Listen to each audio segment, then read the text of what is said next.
አርእስተ ዜና የመረጃ አሰባሰብ ሂደትና ጥራትን ማሳደግ እንደሚገባ ጠቅላይ ሚኒስትር አብይ አህመድ ገለጹ።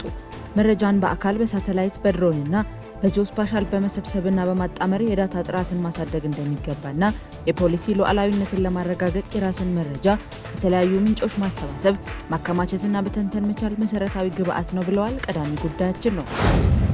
በተያዘው የ2018 ዓመተ ምህረት የትምህርት ዘመን 12ኛ ክፍል ሀገር አቀፍ ዩኒቨርሲቲ መግቢያ ፈተና በ667 የፈተና ማዕከላት ለመስጠት ዝግጅት እየተደረገ መሆኑን የትምህርትና ምዘና ፈተናዎች አገልግሎት ገልጿል። የዩኒቨርሲቲ መግቢያ ፈተናውን በ97 ዩኒቨርሲቲዎችና በ570 የክልል ማዕከላት ለመስጠት ዝግጅት እየተደረገ ይገኛልን ብሏል። እናጋራቸዋለን። በዲሞክራቲክ ሪፐብሊክ ኮንጎ በኢቦላ ወረርሽኝ ሳቢያ የሞቱ ሰዎች ቁጥር 130 መድረሱ ተሰምቷል። ከሟቾቹ ቁጥር በተጨማሪ በወረርሽኙ የተጠቁ ሰዎች ቁጥር 500 በላይ ደርሷል የተባለ ሲሆን በበሽታው ከተያዙት መካከል በሰብአዊ እርዳታ ስራ ላይ የነበሩ አሜሪካውያን ሐኪሞች ይገኙበታል ተብሏል። ዝርዝር አለን። የሩሲያ ጦር በዩክሬን ላይ በሰነዘረው መጠነ ሰፊ አየር ጥቃት በቻይና ባለቤትነት ስር የምትገኝ የጭነት መርከብ በጥቁር ባህር ላይ መመታቷ ተዘግቧል። ጥቃቱ የተፈጸመው የሩሲያው ፕሬዝዳንት ቭላዲሚር ፑቲን ከቻይናው አቻቸው ሺ ጂንፒንግ ጋር ለመገናኘት ወደ ቤጂንግ ከማቅናታቸው አንድ ቀን ቀደም ብሎ መሆኑ አነጋጋሪ ሆኗል። እናስደምጣቸዋለን። ሰላም ጤና ይስጥልኝ ተመልካቾቻችን፣ እንደምን ቆይታችኋል? የዕለቱ የምሳ ሰዓት ዜናዎች ወደ እናንተ መድረስ ጀምረዋል። ከሀገር ውስጥ እንዲሁም ከውጭ ያዝናቸውን መረጃዎች ምህረት ደግፍ የማስደምጣቸው ይሆናል። የመረጃ አሰባሰብ ሂደትና ጥራትን ማሳደግ እንደሚገባ ጠቅላይ ሚኒስትር አብይ አህመድ ገልጸዋል። መረጃን በአካል በሳተላይት በድሮንና በጂኦስፓሻል በመሰብሰብና በማጣመር የዳታ ጥራትን ማሳደግ ይገባል ያሉት ጠቅላይ ሚኒስትሩ የፖሊሲ ሉዓላዊነትን ለማረጋገጥ የራስን መረጃ ከተለያዩ ምንጮች ማሰባሰብ፣ ማከማቸትና መተንተን መቻል መሰረታዊ ግብዓት ነው ብለዋል። ጠቅላይ ሚኒስትሩ ይህንን ያሉት የመረጃ ሉዓላዊነት ለፖሊሲ ነጻነት በሚል መሪ ሀሳብ በተዘጋጀው ሀገራዊ ጉባኤ ላይ ነው።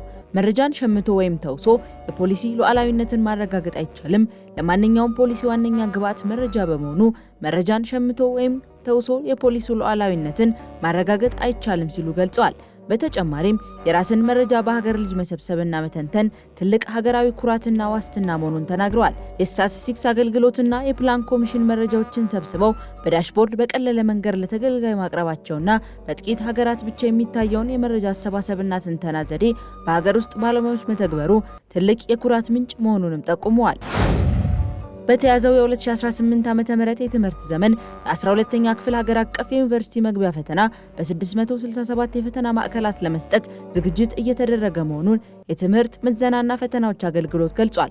አገልግሎቱ የዩኒቨርሲቲ መግቢያ ፈተናውን በ97 ዩኒቨርሲቲዎችና በ570 የክልል ማዕከላት ለመስጠት ዝግጅት እየተደረገ ይገኛልን ብሏል። ከሰኔ 24 እስከ ሐምሌ 17 ቀን 2018 ዓ.ም ለሚሰጠው ፈተና መደበኛ ተማሪዎችን ጨምሮ በሁሉም ፕሮግራሞች በተፈጥሮ ሳይንስ 360964 እንዲሁም በማህበራዊ ሳይንስ 257255 በድምሩ 564219 ተማሪዎች መመዝገባቸውን የአገልግሎቱ ዋና ዳይሬክተር ዶክተር እሸቱ ከበደ ገልጸዋል። ፈተናውን በሙሉ አቅም በበይነመረብ ለመስጠት ዝግጅት እየተደረገ ነው ያሉት ዋና ዳይሬክተሩ በተለያዩ ምክንያቶች ቁጥራቸው አነስተኛ የሆኑ በወረቀት የሚፈተኑ ተማሪዎች እንደሚኖሩም ጠቁመዋል። በተጨማሪም በየክልሎችና የፈተና ማዕከላት ያለው አቅም የተለያየ ቢሆንም በርካታ ኮምፒውተሮች ለፈተና ዝግጁ እየተደረጉ እንደሚገኙ አመልክተዋል ሲል ፋና ዘግቧል። በአፋር ክልል የተለያዩ ወረዳዎች የተገነቡ ንጹህ የመጠጥ እና የመስኖ ውሃ ፕሮጀክቶች በዛሬው ዕለት ተመርቀዋል። ፕሮጀክቶቹ የክልሉ አርብቶ አደሮች ከዚህ ቀደም በንጹህ ውሃ እጥረት አማካኝነት ለውሃ ወለድ በሽታዎች ሲዳረጉ እንደነበርና እንዲሁም የንጹህ መጠጥ ውሃ ለማግኘት ረጅም ርቀት መጓዝ ይጠበቅባቸው የነበረውን ችግር የሚቀርፉ ናቸው ተብሏል። በተጨማሪም ፕሮጀክቶቹ በሶላር ኃይል የሚሰሩ በአንድ ወረዳ ውስጥ ያሉ የተለያዩ ቀበሌዎችን ንጹህ ውሃ መጠጥ ውሃ ተደራሽ የሚያደርግ መሆናቸውም ተገልጿል። በተያያዘም የመስኖ ፕሮጀክቱ የክልሉ አርብቶ አደሮች ተረጋግተው በአንድ አካባቢ እንዲኖሩና ወደ ከፊል አርሶ አደርነት እንዲሸጋገሩ ሁነኛ ምክንያት መሆን መጀመሩም ተነግሯል።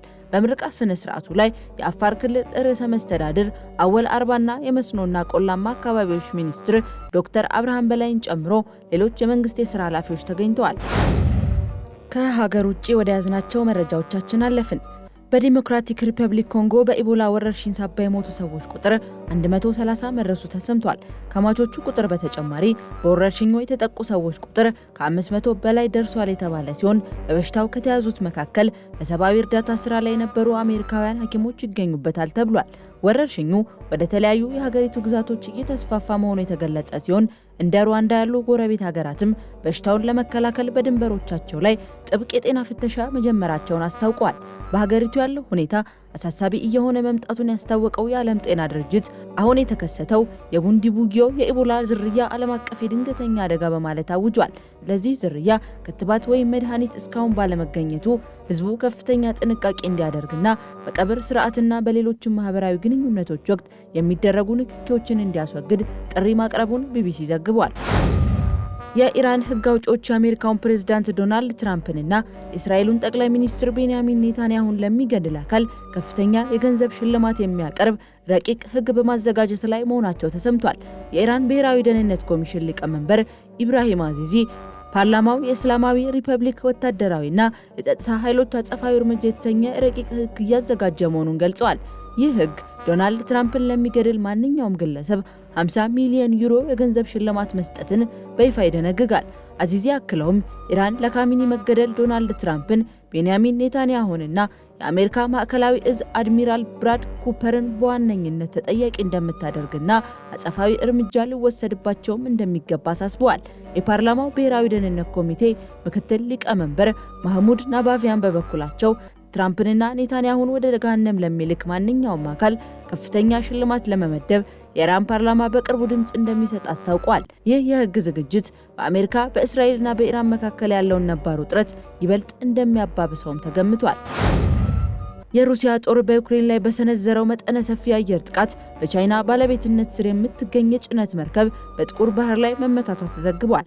ጥቃቱ የተፈጸመው የሩሲያው ፕሬዝዳንት ቭላድሚር ፑቲን ከቻይና አቻቸው ሺ ጂንፒንግ ጋር ለመገናኘት ወደ ቤጂንግ ከማቅናታቸው አንድ ቀን ቀደም ብሎ መሆኑ አነጋጋሪ ጉዳይ ሆኗል። KSL ዲያንግ የተሰኘችው ይች መርከብ በማርሻል አይላንድ ሰንደቅ ዓላማ ስር የምትጓዝ ብትሆንም ባለቤቷ ቻይና ስትሆን ሰራተኞቿም በሙሉ የቻይና ዜጎች መሆናቸውን የዩክሬን ባህር ኃይል አስታውቋል።